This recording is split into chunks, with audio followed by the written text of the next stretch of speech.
예, 독일의 문학가인 안톤 슈냑이 쓴 작품 중에 우리를 슬프게 하는 것들이라는 수필이 있습니다. 오래전에 국어 교과서에도 실린 그런 글입니다. 울고 있는 아이의 모습은 우리를 슬프게 한다. 이런 문장으로 시작합니다. 거기 보면요, 가을과 관계된 그런 내용들도 있습니다. 정원의 한 모퉁이에서 발견된 작은 새의 시체 위에 초가을의 따사로운 햇볕이 떨어져 있을 때 대체로 가을은 우리를 슬프게 한다. 게다가 가을비는 쓸쓸히 내리는데 사랑하는 이의 발길은 끊어져 거의 한 주일이나 혼자 있게 될 때 추수한 뒤에 텅 빈 밭, 가을 밭에 보이는 연기, 산길에 흩어진 비둘기의 깃, 이런 것들이 우리를 슬프게 한다. 여러분, 그런가 하면요, 또 이런 재미있는 내용이 있습니다. 달리는 기차 또한 우리를 슬프게 한다. 여러분, 달리는 기차가 왜 우리를 슬프게 할까요? 아마 어디론가 한없이 무작정 떠나고 싶은데 참 떠날 수 없고 떠나지 못하고 매여 있는 우리의 처지가 서글프기 때문이 아닌가 생각합니다. 또 휴가의 마지막 날이 우리를 슬프게 한다. 여러분 공감하십니까?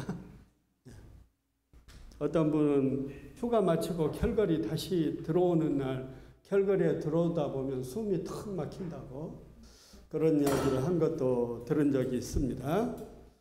예. 또 오늘 설교와 관계되는 이런 내용이 있습니다. 거만한 인간이 우리를 슬프게 한다. 그렇죠, 여러분. 거만한 인간은 우리를 화나게 하다 못해 우리 마음을 슬프게 하죠. 여러분, 오늘부터 시작되는 9월에 우리를 슬프게 하는 것들이 아니라 우리의 믿음을 방해하는 것들, 이런 주제로 말씀을 증거하려고 합니다. 우리의 믿음을 방해하는 것들. 여러분, 언뜻 마음에 떠오르는 것이 여러분 무엇이 있습니까?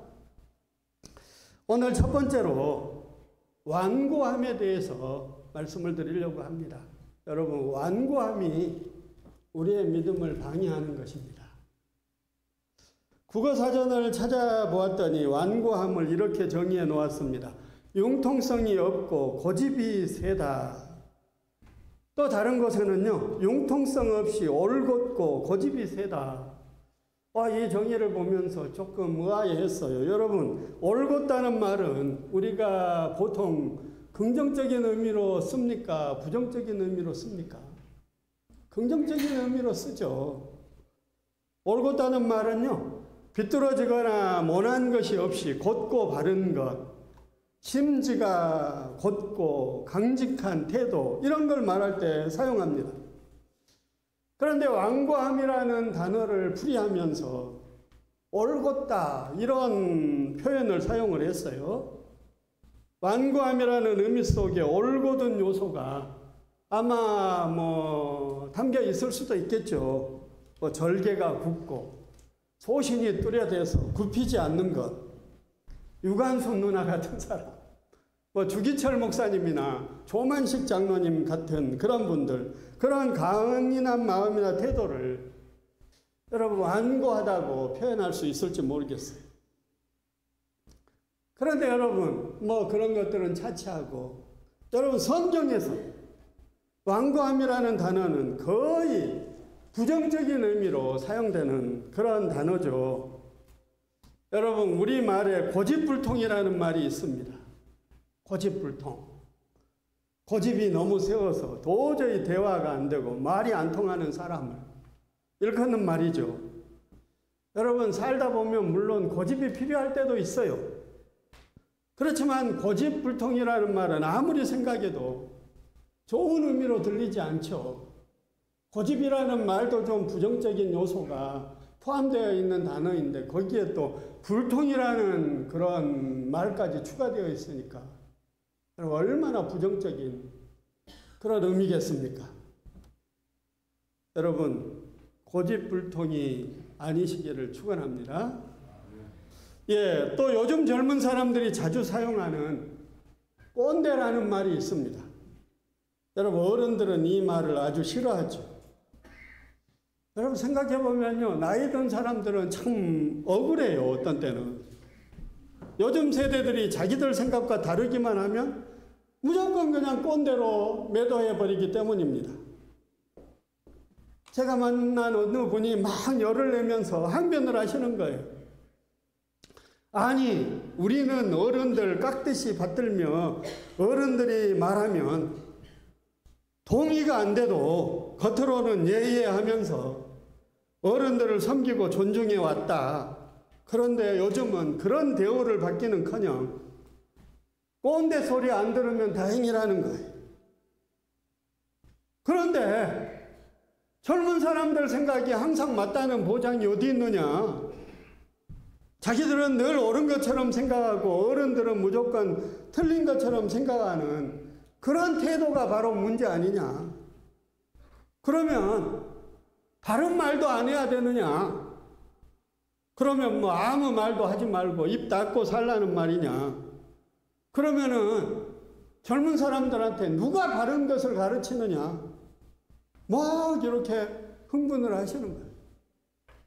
그 말씀을 듣고 보니까 그 말씀도 굉장히 일리가 있더라고요. 그런데 여러분, 정말 고집만 내세우고 말이 안 통하는 어른들이 있는 것도 사실이죠. 아마 꼰대라는 말은 그런 분들을 지칭하는 말이라고 생각합니다. 세상은 변하고 다른 사람은 다 변하는데 자기만 변하지 않고 또 변화를 인정하지도 않고 수용하려고 하지도 않아요. 새로운 것은 무조건 반대하거나 배척해요. 말끝마다 전에는 안 그랬다, 우리 때는 안 그랬다, 이런 말을 앵무새처럼 되풀이해요. 자기의 부족함이나 잘못은 절대로 인정하지 않고 무조건 억지를 써요. 나도 모를 수 있다, 나도 틀릴 수 있다, 이런 사실은 전혀 생각하지 않고 내가 아는 게 전부인 것처럼, 내가 경험한 것이 전부인 것처럼 행세해요. 자기 생각이 항상 옳다고 생각하고 자기가 윗사람이고 어른이라고 늘 인간적인 권위를 앞세워요. 여러분, 이런 사람에게는 고집과 완고함만 있죠. 그러니까 말이 안 통하고 대화가 안 되는 거죠. 여러분, 그런데 이런 사람이 세상에만 있는 게 아니에요. 안타깝게도 교회 안에도 있고요. 신앙인 가운데도 이런 사람이 있을 수 있는 것입니다. 감사하게도 우리 교회는 그런 분이 한 분도 없는데요. 그리스도인들 중에도 성경 말씀과는 전혀 어울리지 않게 무조건 고집스러운 사람들이 있어요. 그 고집이 많은 지체들에게 상처를 주고 교회에 그냥 어려움을 주고 또 때로는 자신도 상처를 입는 경우를 종종 보게 됩니다. 그리고 이런 고집이나 완고함이 지나친 만용과 교만으로 이어져서 신앙의 문제를 가져오고 하나님 뜻을 거스르는 결과를 가져오는 경우도 있습니다. 여러분, 그리스도인의 아집은요, 세상 사람의 고집보다 더 무서운 거예요. 여러분, 영적인 꼰대는요, 육적인 꼰대보다 더 무서운 거예요. 왜냐하면요, 그 고집과 완고함 속에 하나님을 끌어오기 때문이에요. 그 고집과 완고함에 믿음을 끌어오기 때문이에요. 그걸 하나님의 뜻이라고 말하는데 누가 무슨 말을 할 수 있겠습니까? 그걸 믿음이라고 생각하는데 무슨 말이 통할 수가 있겠습니까? 그리스도인의 아집, 완고함은 무서운 거죠. 여러분, 성경에 고집스러운 사람을 반항하는 사람이다, 방탕자라고 표현을 했습니다. 뿐만 아니라 구약시대의 율법에는요, 그런 사람을 돌로 쳐 죽이라는 실로 무서운 명령도 있습니다. 한 가지 예를 들면요, 신명기에 이런 말씀이 있어요. 같이 한번 읽어봅시다.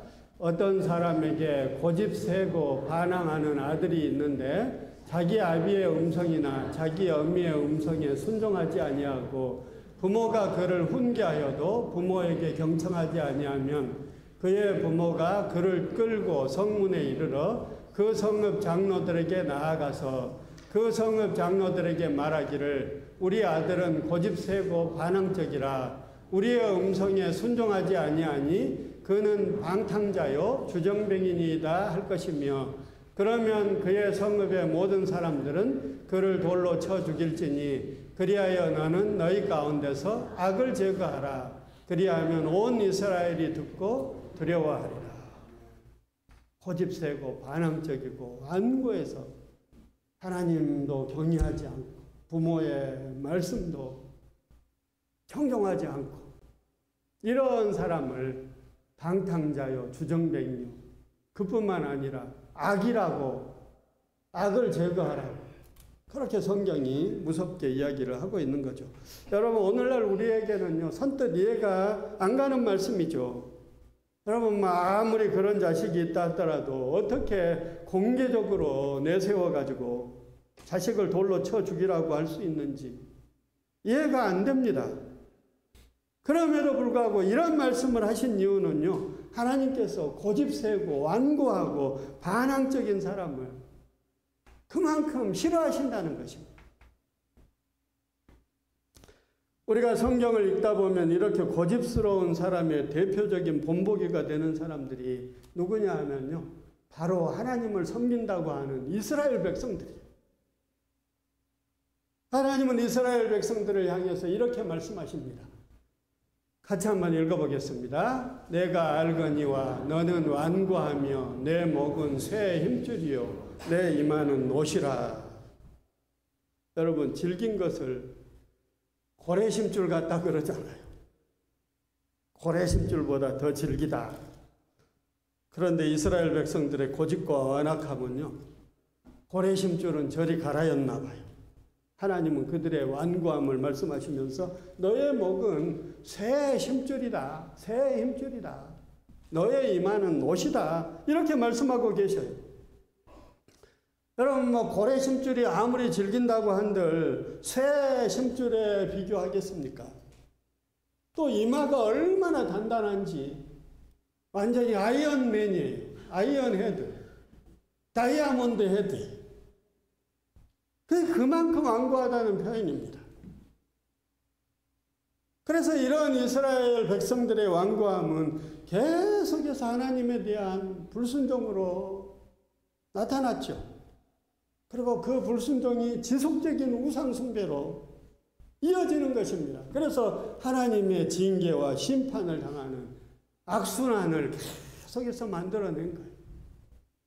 여러분, 육적인 이스라엘이 아니라 영적인 이스라엘인 우리들도 하나님을 섬긴다고 하면서 하나님 앞에 이런 질긴 완고함, 이런 단단한 이마는 없는지 우리들이 한번 우리 자신을 살펴보아야 되겠죠. 여러분 성경에 나타난 완고함의 대표적인 사람에 누가 있습니까?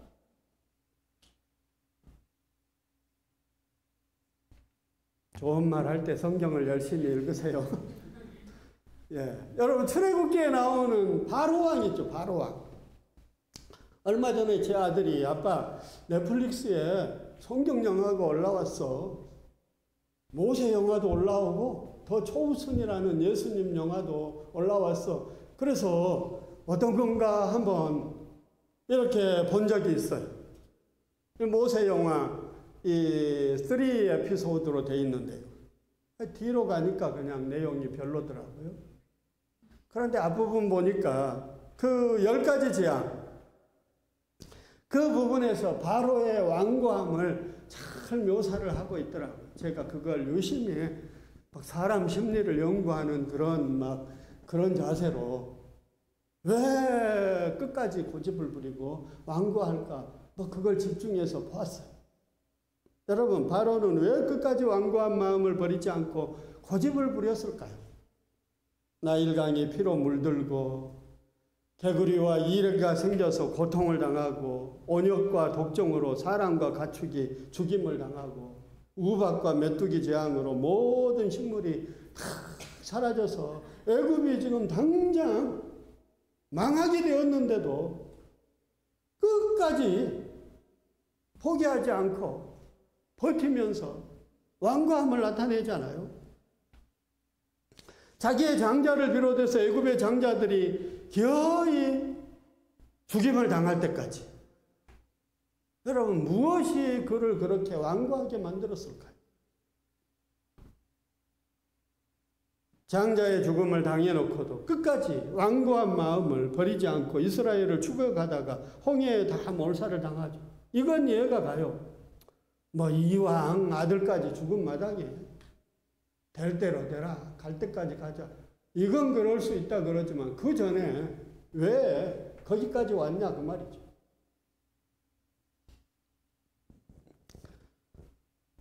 또 한 사람은 사무엘서에 나오는 사울 왕입니다.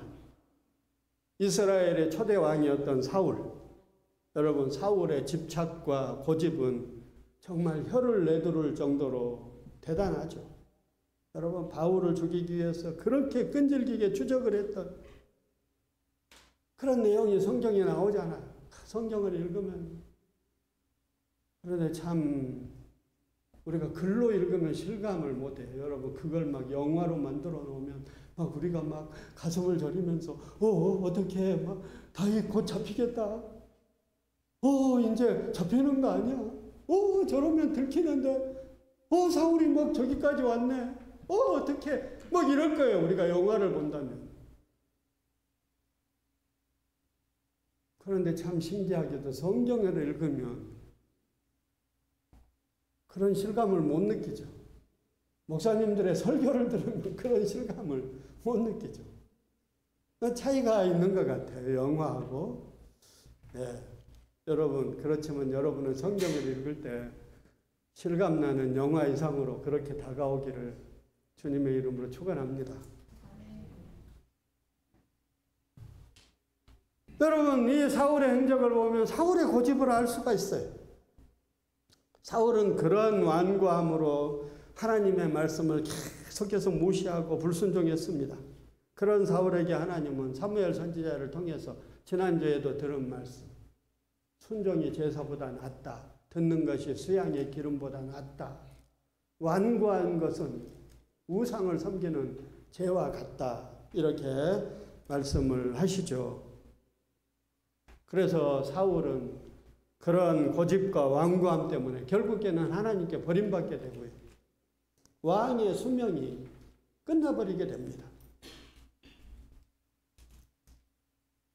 여러분, 우리는 이런 바로 왕이나 사울 왕처럼 완고하지 않기를 주님의 이름으로 축원합니다.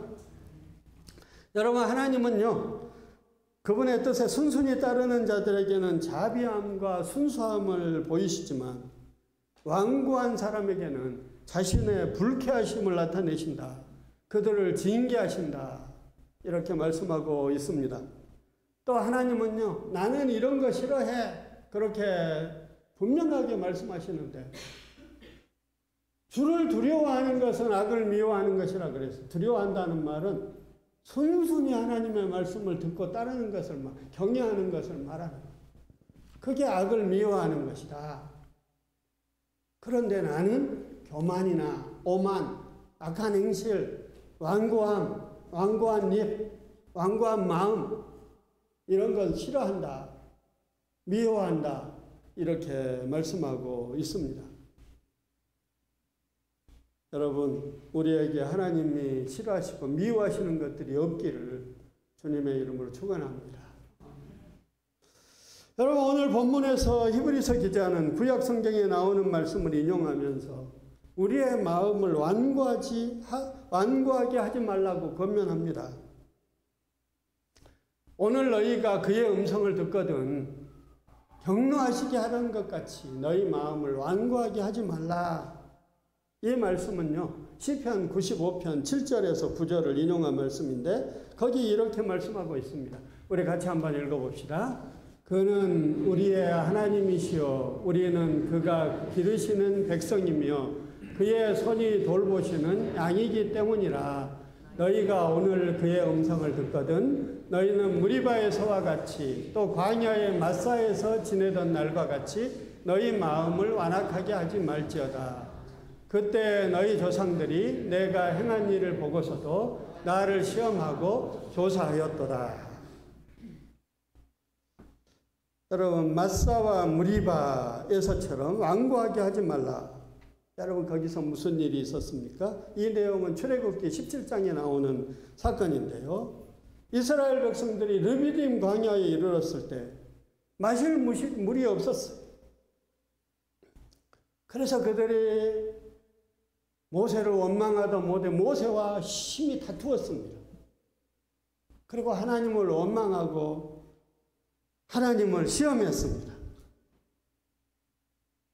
하나님은 모세에게 반석을 쳐서 물을 내게 하셔서 이스라엘 백성들로 마시게 하셨지만 그들의 완고함에 대해서 분명히 기억을 하시고 분명하게 지적을 하시는 거예요. 그래서 그곳 이름을 마사라, 무리바라 이렇게 이름을 붙이게 하셨어요. 마사와 무리바는 다투었다, 하나님을 시험했다 이런 뜻입니다. 히브리서 기자는요, 이스라엘 백성들의 이런 완고함이 하나님을 경노하시게 했다고 말합니다. 경노했다. 하나님을 그냥 노하시게 한 정도가 아니라 경노하게 했다. 그 결과 어떻게 되었습니까?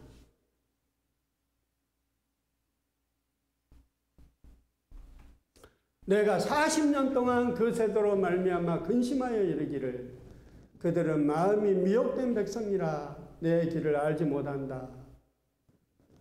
그러므로 내가 노하여 맹세하기를 그들은 내 안식에 들어오지 못하리라. 여러분, 하나님이 그들로 말미암아서 40년 동안 근심을 하셨다는 거예요. 여러분, 우리 자녀들이 아까 나온 성경 구절처럼 고집이 세고 반항하고 하나님 앞에 나오지 않고 교회도 오지 않고 이러면 얼마나 우리 마음에 근심이 됩니까? 저놈이 나 죽기 전에 예수 믿어야 될 텐데, 저놈이 끝내 믿고 구원받아야 될 텐데, 여러분 그런 생각으로 우리 마음이 편하지 않을까요? 이렇게 부모가 근심을 하잖아요. 하나님이 그 세대 이스라엘 백성들로 말미암아서 40년 동안 근심을 하셨다는 거예요. 그리고 노하여 맹세하기를 그들은 나의 안식에 들어오지 못하리라. 여러분, 그러면 그 세대로 인하여 하나님이 근심하셨는데 오늘날 이 세대는 어떻습니까? 스데반은 그들의 후손들인 유대인들을 향해서 이렇게 외쳤습니다. 같이 한번 외쳐봅시다. 목이 곧고 마음과 귀에 할례를 받지 못한 사람들아, 너희도 너희 조상과 같이 항상 성령을 거스르는도다. 너희 조상들이 선지자를 중에 누구를 박해하지 아니하였느냐? 의인이 오시리라 예고한 자들을 그들이 죽였고 이제 너희는 그 의인을 잡아준 자요 살인한 자가 되나니 너희는 천사가 전한 율법을 받고도 지키지 아니하였도다. 여러분, 그들의 조상들은 예수님이 오실 것이다 이렇게 예언한 선지자들을 죽였다면 그들은 선지자들이 예언한 바로 그 메시아 예수님을 십자가에 못 박아 죽였다는 것입니다. 완고함 때문에 끝까지 예수님을 받아들이지 않고 오히려 예수님을 십자가에 못 박은 거예요. 누가 더 강적입니까? 여러분, 대부분의 이스라엘 백성들은요, 오늘날에도 예수님을 메시아로 인정하지 않고 있어요. 그들의 완고함으로 인해서 그들의 눈을 가리고 있는 수건이 아직도 벗겨지지 않은 것이죠. 그런 그들에 대해서 성경 로마서는 이렇게 말하고 있습니다. 내 고집과 완고한 마음과 회개하지 아니한 마음을 따라서 진노의 날, 하나님의 의로우신 심판이 나타나는 그날에 임할 진노를 너에게 쌓는도다. 그들의 완고함과 불신앙으로 계속해서 진노를 쌓고 있는 거예요. 진노를 쌓고 있는 거예요. 어떤 사람이 그렇게 물었다 그러잖아요. 아, 지옥에는 무슨 연료가 그렇게 많아가지고 꺼지지 않고 지옥불이 항상 활활 타고 있다고 말합니까? 그 연료가 어디서 날까요, 여러분? 지옥에 가는 사람들이 다 지고 가는 거예요.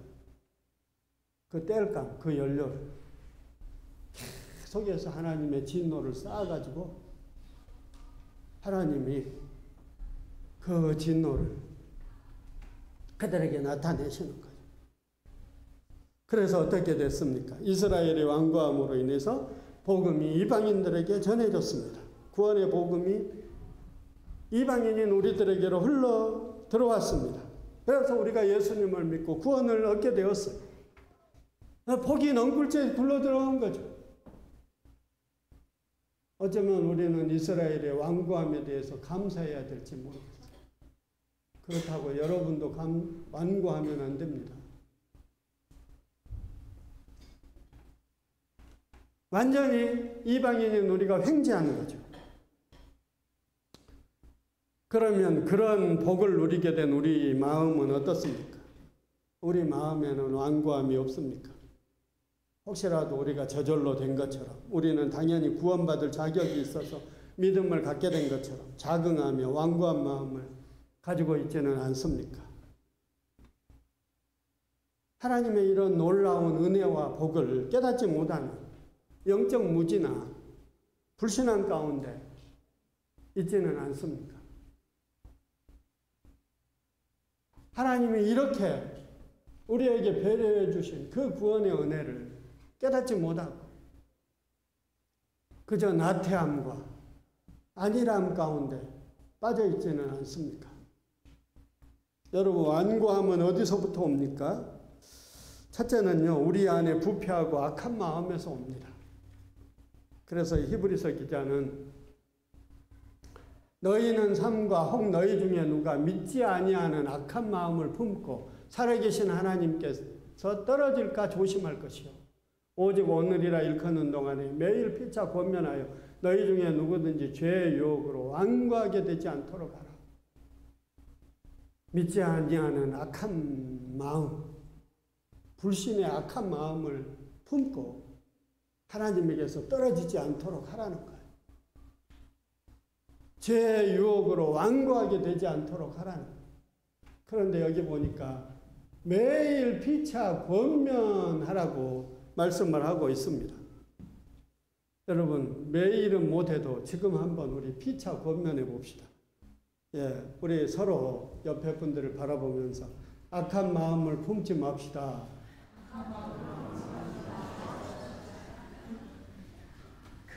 또 죄의 유혹에 빠지지 맙시다. 완고하게 되지 맙시다. 네, 매일 이걸 피차 권면하라는 거예요.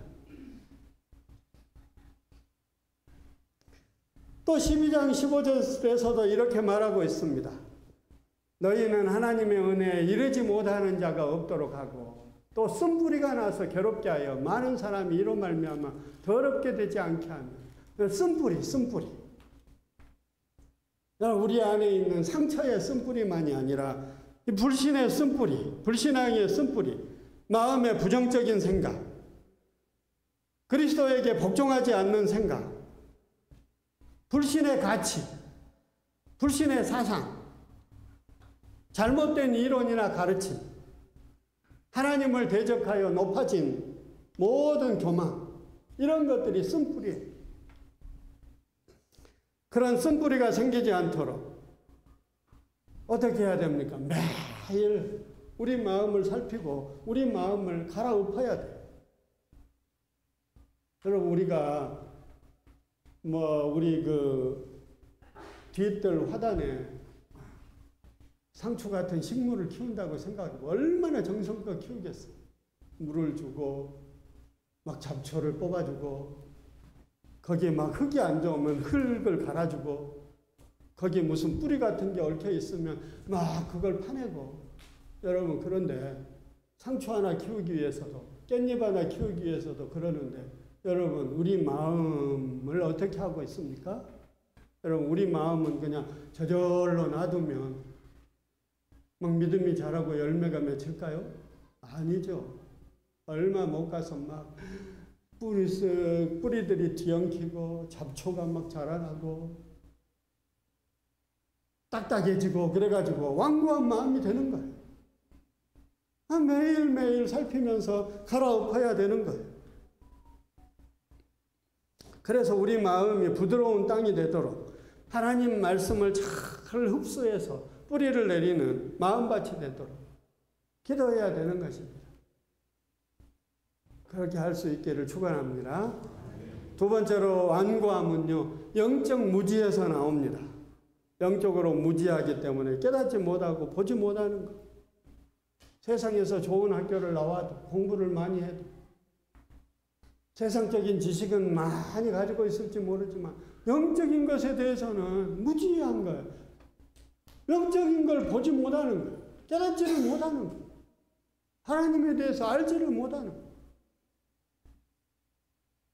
영적으로 보지 못하니까 이 세상에 갇혀서 자기 세계에 갇혀서 하나님을 외면하고 하나님이 없다고 생각하고 자기 중심으로 살아가는 거예요. 이사야 선지자는요, 사람들이 믿지 못한 것이 보지 못하고 깨닫지 못하기 때문이다, 이렇게 말하면서 그들의 완악한 마음을 역설적으로 이야기를 하고 있죠. 뭐라고 이야기를 합니까? 하나님이 그들이 행여나 눈으로 보고 마음으로 깨닫고 돌이켜서 고침받을까 봐, 믿고 구원받을까 봐 일부러 그들의 눈을 멀게 하시고 일부러 그들의 마음을 완고하게 하신 것처럼 표현을 하는 거예요. 바로가 하도 자기의 마음을 완고하게 하니까 나중에는 그 표현 가지고 안 되는 거예요. 하나님이 바로의 마음을 완강하게 하셨다, 이렇게 역설적으로 표현을 하고 있는 거죠. 그런데 여러분, 하나님이 괜히 있는 사람, 잘 믿으려고 하는 사람, 부드러운 마음을 가지려고 마음밭을 갈아엎는 사람을 괜히 완고하게 완강하게 만드시겠어요? 스스로 그렇게 한 것을 역설적으로 표현을 하신 거죠. 그래서 여러분, 시편 기자는 하나님, 내 눈을 열어주십시오, 내 눈을 밝혀주십시오, 그렇게 기도했어요. 왜? 영적 무지에 빠지지 않아야 되니까. 우리가 눈을 열어달라고 기도해야 되는 두 가지 이유가 있는데요. 하나는 여러분, 우리의 눈이 열리지 않으면 우리가 영적인 것을 깨닫지 못하고 사망의 잠을 자게 되기 때문에 눈을 열어달라고, 눈을 밝혀달라고 기도를 하고 있는 것입니다. 또 한 가지 이유는 눈이 열려야 하나님의 놀라운 것들을 보게 되고 깨닫게 되기 때문에, 하나님의 말씀 안에 있는 비밀도 눈이 열려야 깨닫는 거예요. 세상의 모든 현상도 눈이 열려야 깨닫는 거예요. 하나님이 지금 하고 계시는 일도 눈이 열려야 깨닫는 거예요. 눈이 열린 사람의 눈으로 볼 때는 지금 세상이 하나님이 하시는 일로 가득한데, 눈을 뜨지 못한 사람을 볼 때는 하나님이 안 보이는 거예요. 하나님이 안 계시고 아무 일도 안 하고 계시는 거예요. 사람만 보이는 거예요. 트럼프만 보이고 푸틴만 보이고 윤 대통령만 보이고.